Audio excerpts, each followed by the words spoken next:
गृह मंत्रालय ने कोरोना के खिलाफ जारी की नई गाइडलाइंस, राज्यों को नाइट कर्फ्यू लगाने की छूट। Home ministry new guidelines against corona. केंद्रीय गृह मंत्रालय ने कोरोना के बढ़ते मामलों को देखते हुए बुधवार नई गाइडलाइंस जारी किए हैं। गृह मंत्रालय ने कोरोना संक्रमण के निगरानी, नियंत्रण और सावधानी के लिए दिशा निर्देश जारी किए हैं। यह दिशा निर्देश 1 दिसंबर से प्रभावी होंगे और 31 दिसंबर तक लागू रह। कोरोना महामारी, कोरोना एपिडेमिक से पूरी दुनिया जूझ रही है और लगातार कोरोना के मामले तेजी से बढ़ते जा रहे हैं। भारत में भी कोरोना संक्रमण तेजी से बढ़ रहा है। राजधानी दिल्ली व कुछ अन्य शहरों में कोरोना संक्रमण बेकाबू होता जा रहा है। अकेले दिल्ली में हर दिन औसतन 7,000 से अधिक नए मामले सामने आ रहे हैं। लिहाजा केंद्र व राज्य सरकारों ने मिलकर इस महामारी से निपटने के लिए कई कदम उठाए हैं। अब केंद्रीय गृह मंत्रालय ने कोरोना के बढ़ते मामलों को देखते हुए बुधवार नई guidelines, ministry of home affairs guidelines, जारी किए हैं। गृह मंत्रालय ने कोरोना संक्रमण के निगरानी, नियंत्रण और सावधानी के लिए दिशा निर्देश जारी किए हैं। यह दिशा निर्देश 1 दिसंबर से प्रभावी होंगे और 31 दिसंबर तक लागू रहेंगे। नई गाइडलाइंस में गृह मंत्रालय ने सभी राज्यों और केंद्र शासित प्रदेशों को कोरोना के खिलाफ सख्ती से निपटने के निर्देश दिए हैं। सरकार ने कोरोना संक्रमण के रोकथाम के उपाय, विभिन्न गतिविधियों पर सौंप और भीड़ को नियंत्रित करने के लिए अनिवार्य उपाय करने के भी निर्देश दिए हैं।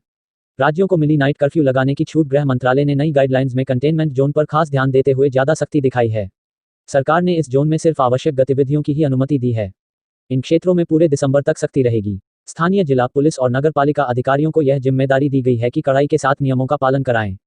यह भी कहा गया है कि कोरोना के खिलाफ इस लड़ाई में राज्य और केंद्र शासित प्रदेश सरकार से संबंधित अधिकारियों की जवाबदेही सुनिश्चित करेंगे।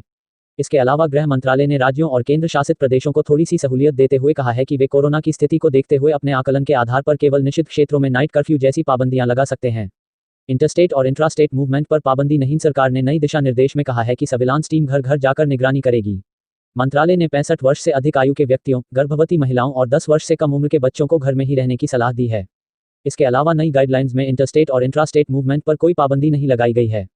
गाइडलाइंस के तहत किसी भी तरह के कार्यक्रम, चाहे वे धार्मिक हों, सामाजिक हों, खेल से हों आदि सभी तरह के कार्यक्रमों में 200 से ज्यादा लोग शामिल नहीं हो सकते हैं। हालांकि राज्य सरकार अपने आकलन के आधार पर इस संख्या को 100 या उससे कम भी कर सकते हैं। स्विमिंग पूल्स, सिनेमा हॉल पर पाबंदियां जारी। नई गाइडलाइंस के तहत कई चीजों पर पाबंदियां जारी रहेगी, जिसमें सिनेमा हॉल, स्विमिंग पूल्स आदि शामिल है। हालांकि सिनेमा हॉल 50% दर्शक क्षमता के साथ चलेंगे और सिर्फ ट्रेनिंग के लिए स्विमिंग पूल्स का इस्तेमाल किया जा सकेगा। इसके अलावा स्वास्थ्य और परिवार कल्याण मंत्रालय भीड़ भाड़ वाली जगह, बाजार, साप्ताहिक बाजार और सार्वजनिक परिवहन में सोशल डिस्टेंसिंग के लिए एक सौंप जारी करेगा, जिसे राज्यों और केंद्र शासित प्रदेशों द्वारा सख्ती से लागू किया जाएगा।